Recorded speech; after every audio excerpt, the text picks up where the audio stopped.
Welcome back to another episode of Unranked Podcast. Got Grant here, also with Elijah. What we're going to do this week is jump into a little bit of the conference finals.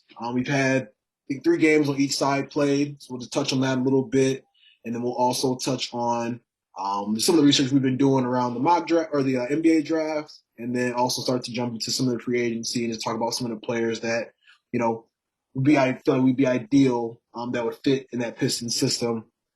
So yeah, well, I'll go ahead and jump to the Eastern Conference. Got a game tonight. Game 4, Heat are leading 2-1. I'll toss to you, Eli, just kind of based on what you've seen. Um, I feel like every game to this point's been somewhat of a blowout. And this is probably the most important game of the series, in my opinion, tonight. So what do you kind of see happen? How do you see things unfolding just with so much that's on the line for Boston, and being down 2-1? Yeah, so once again, the Heat come out and surprise me. The game over the weekend, I kind of thought that would be one that Boston should have came out and stole uh, when Butler went down. But I don't know. It's one of those things where I guess just the experience once again is kind of the tell both ends on both sides of what the Western Conference Finals as well. So I just think the experience, them being there before, the coach being there before, just kind of overall is just a a slow moving process for them as far as just um, they're not fancy, not doing anything crazy. They're just coached well, play tremendous defense. So Yeah, I ultimately I do see them pulling out, which I'm shocked. I did not have the Heat. I don't think I had them coming out of the second round. yeah, Tip my hat to them.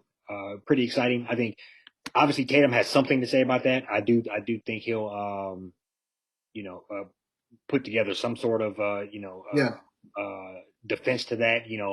He's known to drop 40 on you and surprise you. So Yep. you might have another one of them in him and stretch the series out a little bit. But I think ultimately they're just going to pull it out. It's been tough. Yeah. Yeah. No, yeah, like I said, I mean, we had talked back before the season started, always kind of, I mean, Miami Heat, they always kind of find a way to be relevant. I think the most impressive thing about them is even like, dating them when after Brown left. I mean, I think they had like a bad year or two. And then Riley was just kind of like, all right, like we got to just kind of get this figured out. And they've been in the mix in some form or fashion. So I'd say probably about 2016, 2017.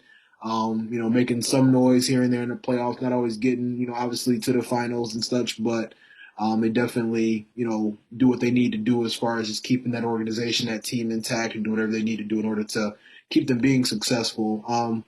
Yeah, I mean, I think, like I said prior, you would think this is going to be pretty much do or die for Boston. I mean, they're in a tough spot now. They lost their first, they came in home court, had home court advantage, lost home court advantage again.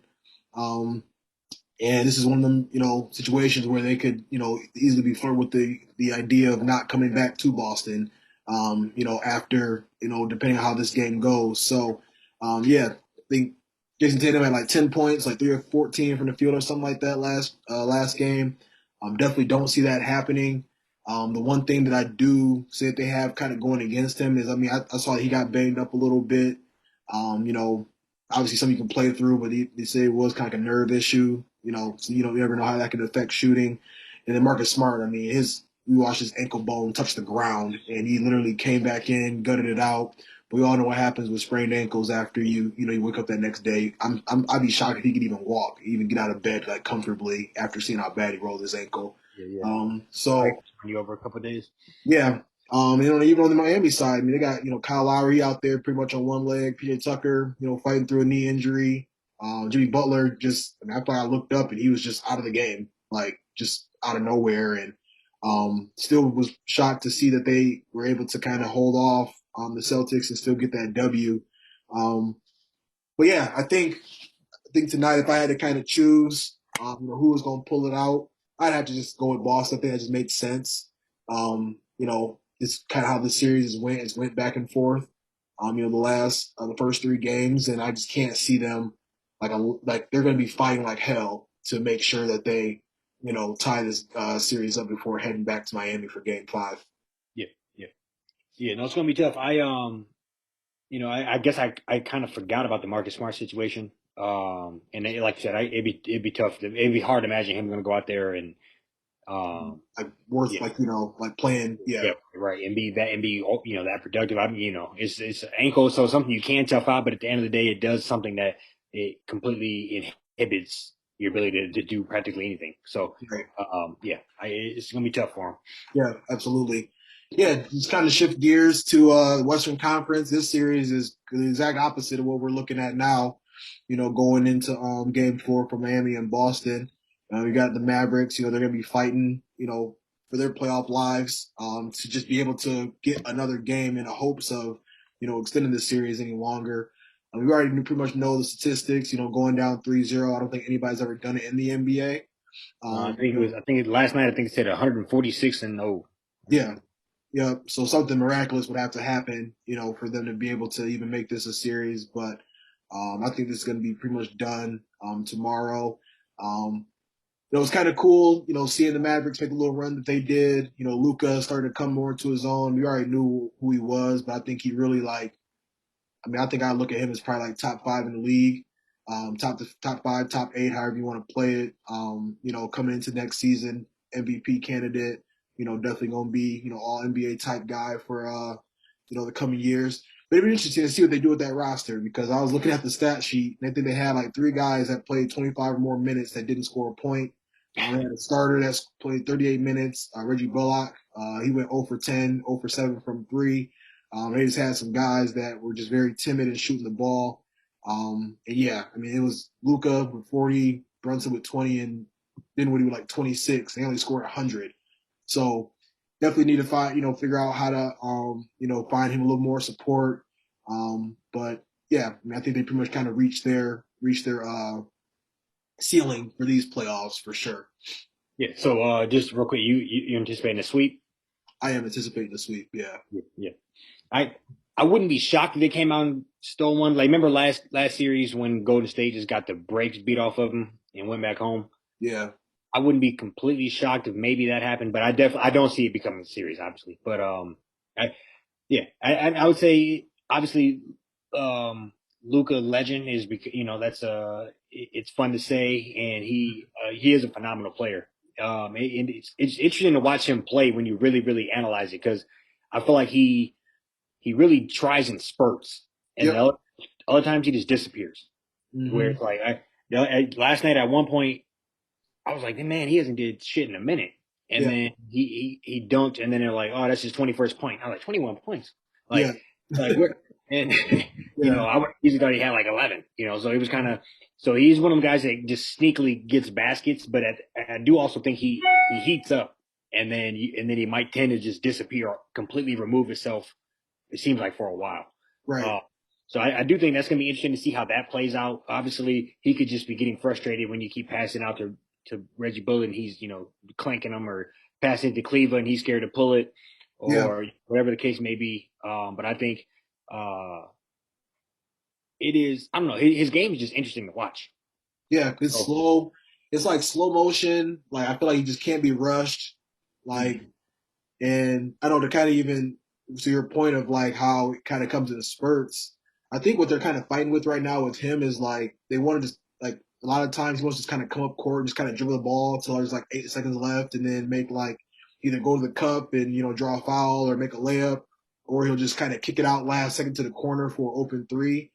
I think they'd be trying to like, put the ball in like Brunson's hands or like Dinwiddie's hands and kind of like, have him kind of push the pace a little bit and just not have him just up there just like staring at people, Yeah, to kind of do whatever. And it gets tough too. Like I said last night, they had like two, three guys that were non-existent, to where it was just like it wasn't even an option to even be looking at anybody else because they'd already kind of shot themselves out of, being a factor at all.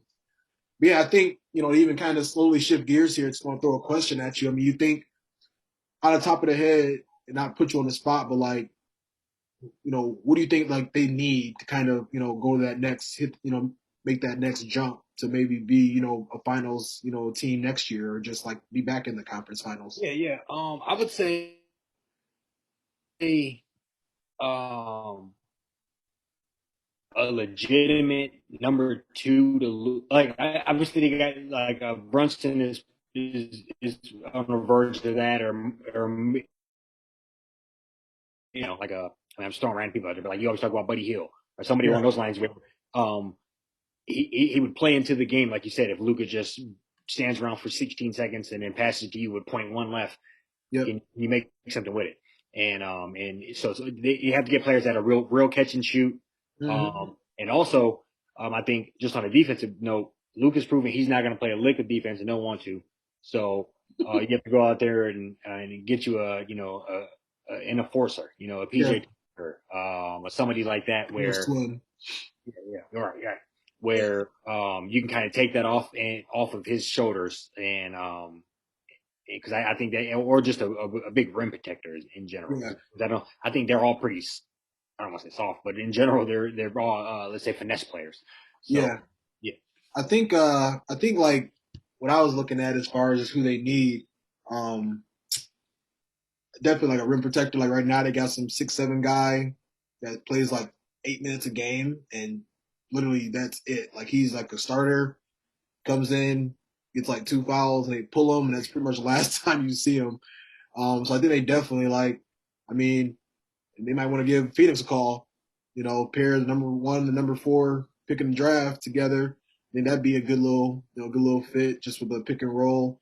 And then also, um, yeah, like you said, just more depth, just like more shooting. Like they got guys now. I mean, they obviously they got to where they got to for a reason. They were hot, first round, second round, and for some odd reason, last couple of nights, I mean, I think the first quarter they literally missed like 20, 25 threes, and just really had a hard time like getting it going. I was surprised the game even stayed as close as it did, just because of how bad they were shooting. But yeah, like I said, I feel like Steph. I mean, last night, like the last couple of games, you really started to see the Steph of old. He was struggling this season. The last couple of nights, he'd been like just, really, really trying to put people away. So we'll see. We'll see what happens. We'll see what happens with Luka, because it's interesting. You got, look at a lot of teams in the playoffs. They all got at least another superstar, and they really the only team, then maybe a couple others that is just him. And it's kind of like a lot of just like super solid, like above average role players that played their role well up to this point. So we'll see what Mark Cuban got up his sleeve, come free agency. So yeah, you got the main piece there, so that's yeah, that's what everybody's fighting for. So right. Yep, you got the all around the guy, MVP candidate, do it all star. So, but yeah, speaking of free agency, we can go ahead and we'll shift gears here and throw it to you, Eli. We know we're gonna pick in the draft at number 5 for the Pistons. Um, you know, I know you've done some research as far as who you think should get there and what that kind of looks like. So I'll just kind of throw it to you to see what you think we should be doing with that pick. yeah, no. So this is the On Rank Podcast Mock Draft 1.0. We're so, but no, I'll say I'm just gonna rattle them off. And this is honestly what I think after doing a good amount of research over the weekend, Yeah. watching tape, just highlight tapes, reading through some stats, seeing what when they played some of the better teams if they stood up to the test. And so number one, I'm going Keegan Murray. A few things about him that I thought were stood out to me is he is the last or the first player since Kevin Durant to have 800 points, at least 800 points, 60 blocks and 60 threes in the same season. Wow. Um, Yeah. so that shows a little bit of all around. He's 60 blocks is hovering just under two a game. Hmm. Uh, and 60 threes is hovering just under two a game as well. 800 points is putting him at 23 a game. So and that's the through the brunt of the Big Ten. Yeah. So League and that you'd be lucky to have your team have 25 by halftime. So right, right. Yeah. So I mean, yeah. if you read through Iowa's games, it's the snapshot shows the leading scorer. He was literally their leading scorer in the 20s every night. And so in order for him to put up 23 a game, that's a lot of games where he's hovering in the low 30s, 31, 32, 33. I was very impressed to see that on there. Yeah. Uh, and and the next, I'm going Jaden Ivey, also a Big Ten guy. I think thing about him is just explosiveness, Hmm. and that paired with Cade, I think is very interesting. So that's the key to that is Yeah. what would that look like? Just having a phenomenal backcourt. Some say that might be giving up on Killian Hayes. Others say Killian Hayes looks great off the bench, and so maybe that should be more of his role. And if he flourishes, he's good trade bait. He's young. I'm not mad at that. That I don't think that'd be stepping on any toes there. Okay. Last is a guy I first heard when you mentioned it. That'd be Benedict Matherin. Mm-hmm. Uh, thing about him that really stood out to me was obviously he's freakish athletic. He's a guy that I would have, uh, I didn't really know about him. I watched him a few times in a tournament Mm-hmm. as a shout out that you gave, Yeah. and but his highlight tape was probably the most impressive. I mean, the thing looks like an and one tape. The dude is, Yeah. he has bunnies for real. And another thing about him that stood out to me was if you look at threes made, he has more threes than everybody I just named. He has 88 threes made this season, shooting 37%. So Yeah. that was very impressive. I mean, 30 or 88 threes. That means you're at a 37% clip. That's solid. So Very solid. he Yeah. that's just over like 2.5 a game. I So think. that's impressive. So those would be my big three. Yeah. And the one thing I'll say, and I'll throw it to you here. The one thing I'll say, Shaden Sharp. I mean, I try to watch some highlight tapes, but I just feel funny watching highlight tapes from some AAU camp, in the suburb of Toronto. Just don't know. Yeah, it just seems crazy. When I'm sitting here watching Keegan Murray play Purdue, and it's a two, top five matchup. Yeah. It's kind of crazy. So I just think that's kind of where I'm going with that. And the one thing I would say, so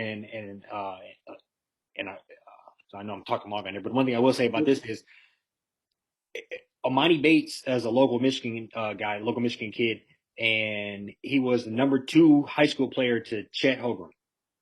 And if I imagine if he wouldn't have played this year, he would be a top 5 projected pick. But because he played, he has to more than likely come back to college, or he has to. Yeah. So that makes me wonder if we've seen this guy here, would we have blown us away, or would it be we need more to see? How Mhm. often are the top 5 players in high school always transitioning to the top 5 picks in the draft the next year? Not always. There's not a Right. direct relation to that. So Right. Yeah. No, that's a good call. And I just think, man, like I don't know. People might not agree with me. This might be cold take, whatever, hot take, however you look at your takes. But sometimes sliding, man, it's not always a bad thing. Like I feel like you know we know how it works, right? Those top two, top three picks. I think this year they're pretty like put together players and pretty good like all around game and very like established as far as just like what they can do. But I mean, sometimes you are picking top three here and there. You can kind of run into a project or somebody not being able to shoot as well, or just like might have like a pretty big hole in their game. And off the top of the head, I don't really know like who Murray's or Matherin's what hole in their games are. At least as of today. But I do know they can score the basketball. They're scoring the basketball at a very high clip in college. To where you look at sometimes the freshmen that end up coming out, they end up being rated a little bit higher. They might not, they might just be more picked up on for their, athleticism or just like as far as just like being like 6'9", 6'10", like wings that can just do like multiple things, or just what I'm saying, very like versatile in that sense. So I guess to just kind of might not even be that a hot take or a cold take, but I just feel like I would not be mad if we ended up with Keegan Murray just falling into our lap, or an Ivy or a Mather that got a couple years under their belt and actually have worked on being able to score the basketball at a high clip.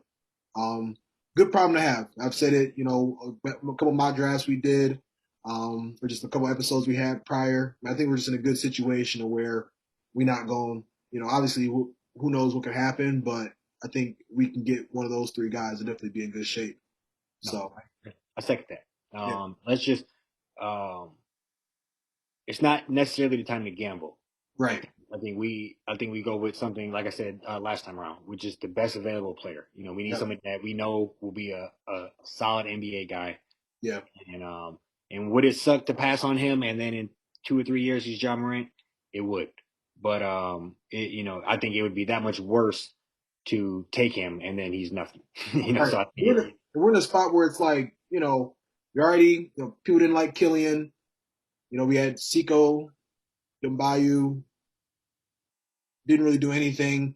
I can go down the line of all the last few draft picks we have. I just don't think we really have the luxury of trying to get a guy that didn't even play at Kentucky. You know, it's very, he's got a crazy vertical, and I've heard, just like the athleticism and everything, but I just don't think we can afford to just try to take a wild card like that. Um, and I, like you said, if we got Keegan Murray and he was just like, the next Paul Pierce or something, and like, and Sharp was the next John Morant, like it. I just think that where we're at with things now, it's just safe pick, get the guy who won a Big Ten championship, or get the guy who won a Pac-12 championship. Get the guys that played in the Power Five conference at a high level and keep it pushing. And we'll count our losses if it doesn't work out with one of them guys. So, which I think they'll be fine. well, yes. Um, So I know one way to build the team would be through the draft. That's more sure way. More of you control your destiny. It's on you to who you pick.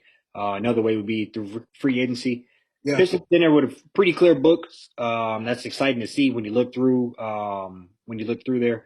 So I know you targeted a couple players that regardless of the draft, I think will be beneficial to have on the team. They're good players. So who are some of the players that you are looking at that potentially we could pick up in free agency? All right. So how I kind of did this. So first I looked at like our weaknesses, my weaknesses, or Pistons weaknesses, and I feel like the two biggest weaknesses with the team was just like shooting and perimeter defense. I feel like those are the biggest issues that needed to be addressed come free agency or in the draft. So I have like three sections here. So I have kind of like two guys I just like, or three guys I like really, really think would be a good fit. And then I'm kind of going to like, other people that I think would be good fillers as far as like role players or just, rotational guys. So my three I think would be like a perfect fit beside Cade would be Jalen Brunson. We talked about him quite a bit. Um, I do like, what I see as far as him kind of sitting next to Luca because he's already sitting. We see how he is next to Luca. I think that Cade is a similar player to Luca, and I think that would be a good puzzle piece. A guy that can get his own shot, slasher. Just great on offense. Only thing I do kind of worry about with him is his size. He's only like 6'2" or 6'3", playing like a two guard. That could be a problem as far as defense, but I do think he'd give him like a solid scoring punch and solid just overall. Second guy that I think would be a good fit. He is kind of similar to Brunson. It'd be Colin Sexton. Um, I like his game.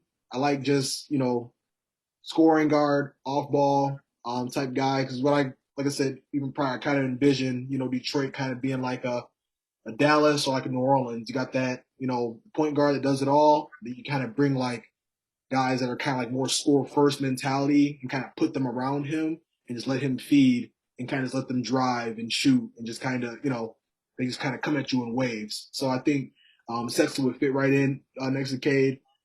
He can play point guard. Um, you know, like he can play off ball as well. And then the other individual that I think would be a perfect fit, I know this one most likely won't happen, but Zach LaVine. Um, I've already heard that he's not really loving trying to play beside DeRozan. Their games are quite similar, so I can definitely see why that might be something that might be a little bit of an issue. Um, Heard him, maybe like a sign and trade with the Lakers. I mean, we always hear the Lakers are always going to be in the running to grab somebody some way or some capacity. But I do think that once again, just like a athletic slasher, can shoot the three.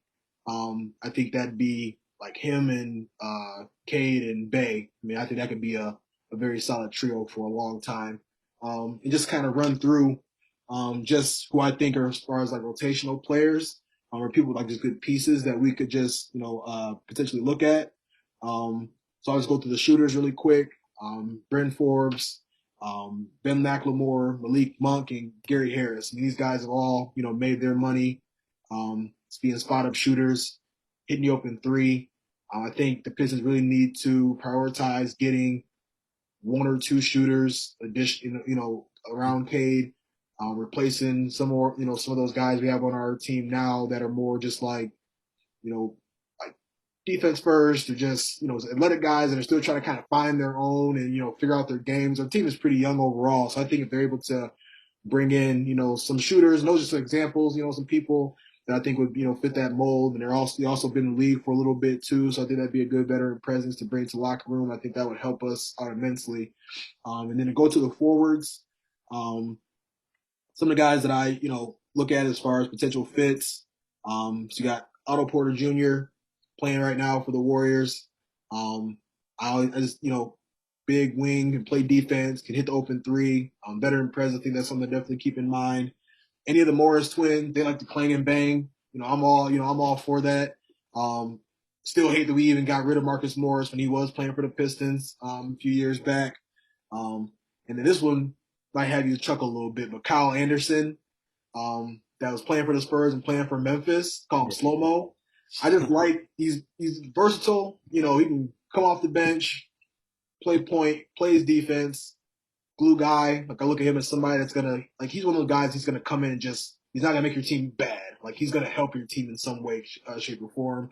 And then the last guy would be Bruce Brown, former Piston. We shipped him off. He's one of them picks that we let get away. Name like 4 or 5 of them that we've let that happen to. Just love how he's able to play, in that and like play with Brooklyn in the way that he did, and adapted. It can be easy, being like the eighth or ninth option on a team full of superstars. And I think he played that role to a T. So, wouldn't mind if they knocked on his door and tried to bring him back. But yeah, so these guys are just people that I feel like would be solid fits. Hopefully we can snag one or two of them, and I think if we can get like I said, more shooting, and more just like perimeter defense for the Pistons, I think we'll be in a good spot come next season. Yeah. So just to highlight what you said, the three guys that are really stood out to me from that list would be Brent Forbes, a local kid, local man from Lansing, more or less playing in Detroit's backyard. So Yep. I love that idea. He's a champion. He gets freakishly hot from time to time. Yeah. So I really would like that somebody cut from that ilk on the squad. I'm not mad about that at all. Ben McLemore, a guy, just another sharpshooter. And then Bruce Brown. Like you said, hated to get rid of him, but he's more or less came to his own. He's not the same player that we got rid of, but he Mm-hmm. more or less came to his own. And like you said, all three of these guys, especially him, would be more 3 and D. So that kind of takes care of both sides of the ball, like you said. And that's really, I think, what we're looking for. And the other two guys, I'm not mad at if we went out and got. I don't want to max out anybody. I want to keep them books Right. pretty damn clean. Yeah. And anybody that we give any amount of money to, I would purposely time it out to whenever we got to pay Cade. That's when that contract ends. 3 year deal, no more than that. Yeah. I've said it before, but I think whenever Cade comes up, we have to structure the books where we have enough for two max. We can Yep. get Cade, and then you can go get whoever else you want. Yeah. That's got to be how we need to plan this out long term, because that's it. You see that Luka's making a run, or John Morant making a run, or Trae Young even a year or two ago. But realistically, all three of those guys and Cade as well are going to compete for championships 3, 4, 5 years from now. Yep. And so the decisions we make now could really affect that. Not to just single him out. I don't want to go get a Zach LaVine on a $190 million deal, Right. and then in 4 years we're like, God damn, we got to pay this man $40 million, and his knee's been shot for 2.5 seasons. Yeah. I don't. That's the type of thing I wanted to avoid. So I think keep them young, keep them contracts young, and Yeah. and more of that ilk. And I think we'll just be an exciting team, and then we can kind of pick. Okay, um,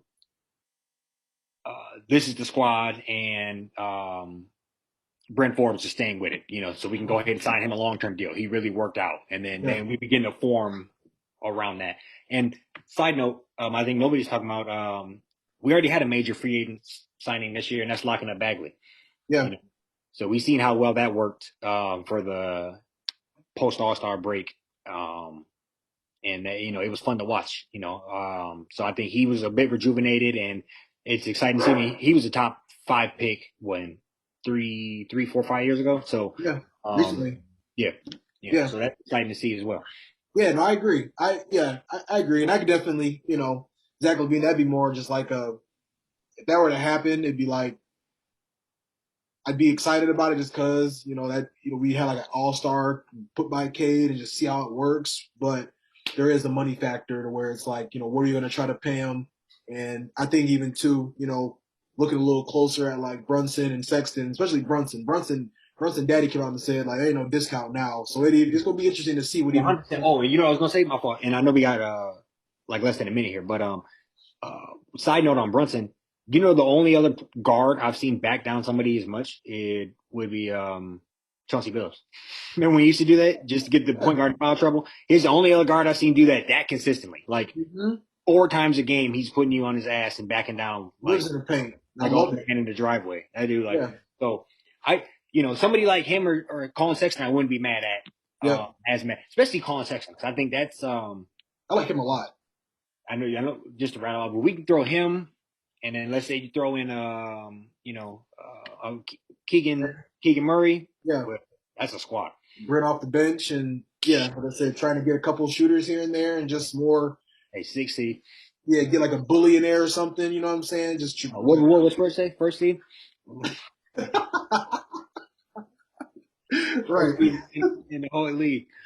Yeah. Yeah, but no, Yeah, and I think we'll see. Obviously, a lot of this free agency stuff kind of depends on what happens in the draft. I wish that the free agency happened before the draft, like the NFL does. I think that'd be a lot more helpful for us to kind of be able to get solidified players. But I trust Weaver, so we'll see what happens. Grant most likely going to be on the move, in some capacity, and I know that'll kind of shake some stuff up too. But yeah, that was all I had on my end. You got anything? that's all. We'll be back at you soon. Till next time.